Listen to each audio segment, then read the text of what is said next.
Hello and again welcome you all on APS classes. और आज हम बात करेंगे बीएससी पार्ट 3 यूनिवर्सिटी गोरखपुर में मैथ्स के सिलेबस की। इसमें हम सिलेबस को देखेंगे, पेपर को देखेंगे और उस पेपर से रिलेवेंट कौन सी बुक आपको पढ़नी चाहिए, कैसे पढ़नी चाहिए, सिलेबस में कौन कौन से टॉपिक्स हैं और किस टॉपिक पर कितना फोकस करना चाहिए, ये हम पूरे इस वीडियो में देखेंगे। तो सबसे पहले मैं आपको बता दूं कि यहाँ पर बीएससी पार्ट 3 में थोड़ा सा चेंज ये हो जाता है कि आप बीएससी पार्ट 1 और पार्ट 2 में फोर पेपर पढ़ते हो और हर एक पेपर का जो मार्क्स होता है वो 50 होता है। आपको 200 मार्क्स मैथ्स के होते हैं। बट बीएससी पार्ट 3 में क्या है, बीएससी पार्ट 3 में आपको 4 पेपर कंपलसरी नेचर के होते हैं। मतलब कि जो भी बीएससी मैथ लेगा पार्ट 3 में उसे ये पेपर देने ही देने हैं, जिसमें पहला पेपर मैट्रिक स्पेस है, दूसरा complex analysis and calculus of variation है, तीसरा है टेंशन एंड डिफरेंशियल ज्योमेट्री और चौथा है मैकेनिक्स। ठीक है। अच्छा, मैं आपको बताते चलूँ कि यहाँ पे आप डिस्क्रिप्शन बॉक्स में जाके सिलेबस को डाउनलोड कर सकते हो। ठीक है, पूरा सिलेबस का वीडियो देख लो, किस में क्या क्या टॉपिक है, कैसे कवर करना है, फिर आप डिस्क्रिप्शन बॉक्स में जाके सिलेबस को डाउनलोड कर सकते हो। अब देखो यहाँ पे आपको ऑप्शनल टाइप के जो पेपर होते हैं, तो ऑप्शनल टाइप के पेपर में 3 पेपर्स ऑप्शनल में, पहला प्रोग्रामिंग इन सी, दूसरा है डिस्क्रीट मैथमेटिक्स और तीसरा है न्यूमेरिकल मेथड। ओके, तो यहाँ पे मैं आपको बता दूँ कि इसमें जो सबसे इजी पॉइंट मतलब पेपर है, जहाँ तक मैंने देखा है, तो डिस्क्रीट मैथमेटिक्स सो सिंपल और इजी पेपर है। मतलब इसे मैक्सिमम बच्चे पढ़ते हैं। और अगर जो है आप न्यूमेरिकल मेथड लेते हो तब भी कोई दिक्कत नहीं है, थोड़ा सा यहाँ पे टेक्निकल चीज़ें हैं, आपको न्यूमेरिकल से इसमें पढ़ना पड़ेगा। जैन एम एंगर की बुक जो आती है, ठीक है, जैन एम एंगर की बुक आती है, वो इसकी थोड़ी सी मतलब अच्छी बुक मानी जाती है। फिलहाल आपके लोकल यहाँ पे जो पब्लिशर्स हैं वो भी बुक को पब्लिश करते हैं, आप उसे भी पढ़ सकते हैं। अच्छा, अब हम बारी बारी बात करेंगे बुक्स के बारे में। तो देखो, आपके यूनिवर्सिटी गोरखपुर के लिए एक वंदना पब्लिकेशन आती है, एक नीलकमल है और एक कृष्णा पब्लिकेशन है। जहाँ तक मुझे पता है, Vandana publication, Neelkamal and Krishna publication, तो आप इसमें से तीनों में से कोई भी बुक परचेज कर सकते हो। मैं आपको प्रेफर करूँगा कि अगर आप जो है नीलकमल या कृष्णा लेते हो तब भी ठीक है, वंदना लेते हो तब भी ठीक है। आप अपने हिसाब से जो भी बुक आप चाहो ले सकते हो। इन सभी में चैप्टर सेम है, क्वेश्चन भी ऑलमोस्ट मतलब इक्विवेलेंटी क्वेश्चन है, सब में बराबर बराबर क्वेश्चन दिए हैं। थोड़ा सा कुछ डिफरेंसेस होगा एग्जाम्पल के बारे में, तो आप अगर पॉसिबल हो तो कोई भी 2 ले सकते हो इसमें से, या तो वंदना और नीलकमल ले लो या फिर नीलकमल और कृष्णा ले लो। ठीक है। अब देखो, हम बारी बारी से पेपर के बारे में डिस्कस करेंगे। तो अगर मैं देखूं तो पहला पेपर जो आपको बताऊं मैट्रिक स्पेस है, इसमें जो है आप थोड़ा सा समझेंगे क्वेश्चन कैसे आता है। आपका जो क्वेश्चन आएगा, जो क्वेश्चन पेपर होगा, ठीक है, क्वेश्चन पेपर में जैसे आप एक कंपलसरी पार्ट होगा जो कि क्वेश्चन 1 होगा, जहाँ पे 5 क्वेश्चन होंगे और प्रत्येक क्वेश्चन 2-2 नंबर के होंगे। फिर सेक्शन ए होगा, सेक्शन ए में आपको 2 क्वेश्चन करने होंगे और दोनों क्वेश्चन का वेटेज 10-10 मार्क्स होगा। फिर एक सेक्शन बी होगा जहाँ पे 2 क्वेश्चन होंगे और दोनों का वेटेज 10-10 मार्क्स होगा। तो 10 × 2 और 10 × 2 20-20 और ये 10, ठीक है, तो 40 और प्लस 10 50।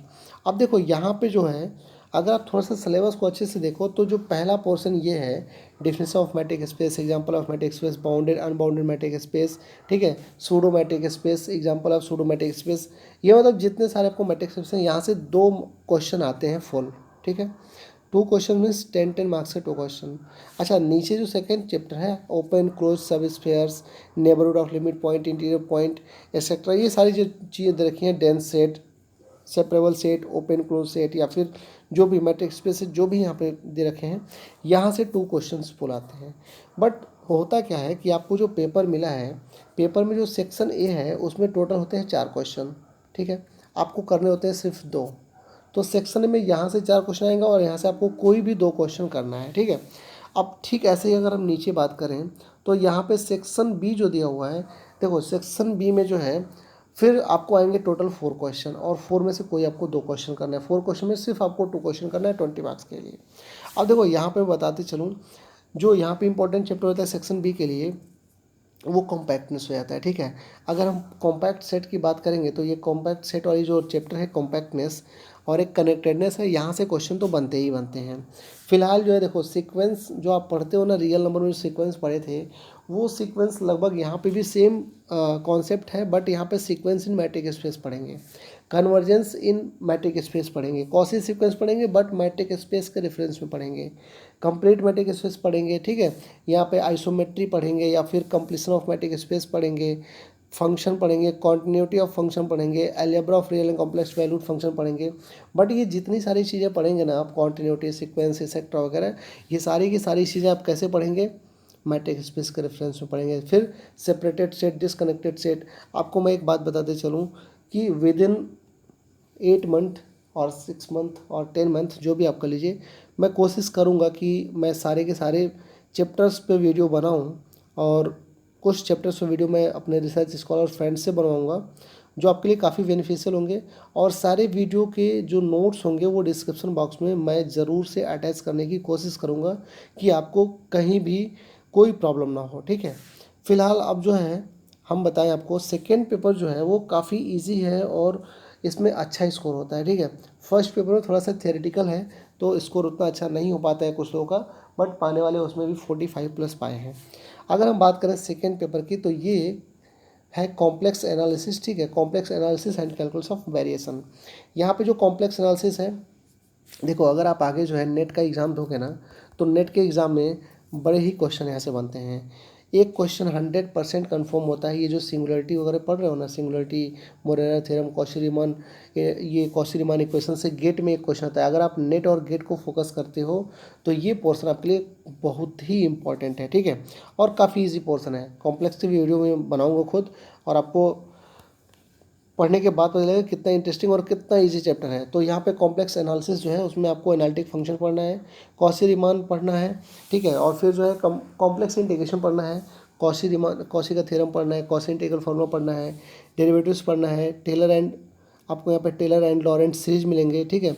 और टेलर लॉरेंट सीरीज को हम पावर सीरीज बोलते हैं, जहाँ से आप जो है ये सिंगुलरिटी बता सकेंगे, पोल बता सकेंगे, रेसिड्यू और कॉशी रेसिड्यू थ्योरम है, ठीक है। कंटूर इंटीग्रेशन है, मोरेरा थ्योरम है, और ये लोलिस थ्योरम है। तो ये सारे जो थ्योरम्स है ना, मोरेरा थ्योरम, लोलिस थ्योरम, ये डायरेक्ट स्टेटमेंट जो है नेट के एग्जाम में पूछे जाते हैं, ठीक है। नेट के एग्जाम में डायरेक्ट यहाँ से स्टेटमेंट आ जाते हैं कि थ्योरम क्या है, थ्योरम से बेस्ड क्वेश्चन आ जाते हैं।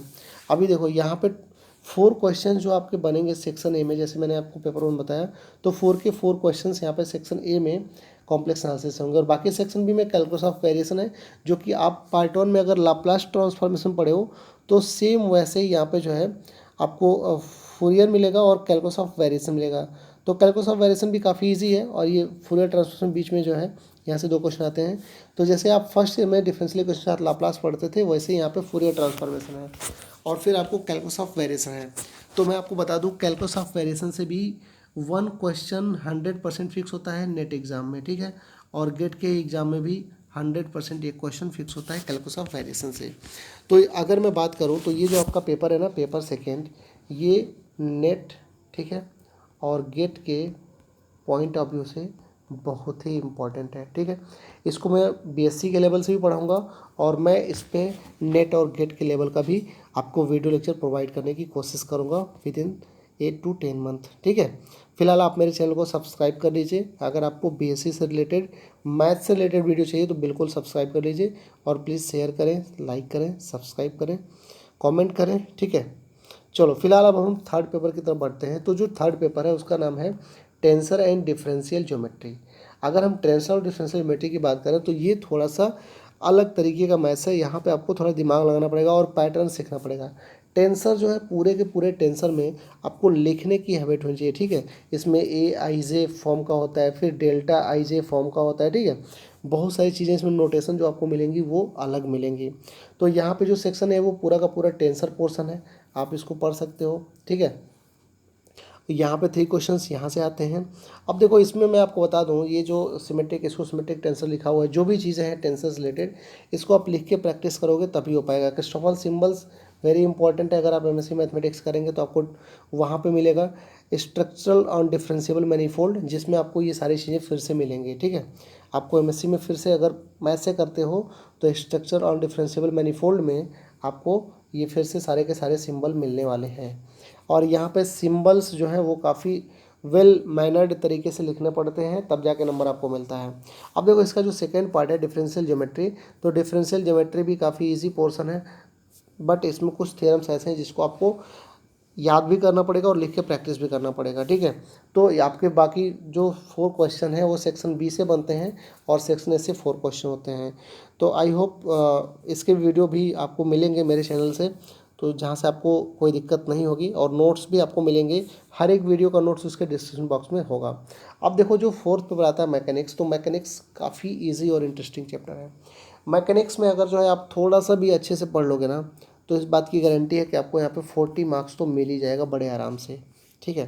देखो मैकेनिक्स में क्या है, बहुत सारी चीज़ें तो आप ऑलरेडी पढ़ चुके हो। जैसे यहाँ पे अगर हम बात करें तो मैकेनिक्स में आता है क्या, centre orbit, apse and apsidal distance, Kepler's law of planetary motion. तो आप Kepler's law of planetary motion को थोड़ा थोड़ा तो क्लास 11 से ही पढ़ के आ रहे हो फिजिक्स में, ठीक है। तो यहाँ पे आपको वो कॉन्सेप्ट क्लियर होगा, तो थोड़ा इजी लगेगा पढ़ने में।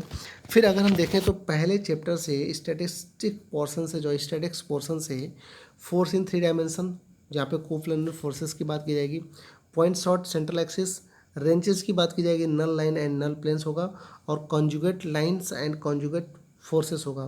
तो देखो एक फुल क्वेश्चन तो यहीं से बन जाता है, ठीक है, नल लाइन कॉन्जुगेट लाइन से, और एक फुल क्वेश्चन यहाँ से ऊपर से बनता है, ठीक है। तो 10 मार्क्स का क्वेश्चन यहाँ से, 10 मार्क्स का क्वेश्चन यहाँ से, और इन दोनों पॉइंट से 2 मार्क्स के 2 क्वेश्चन आते हैं।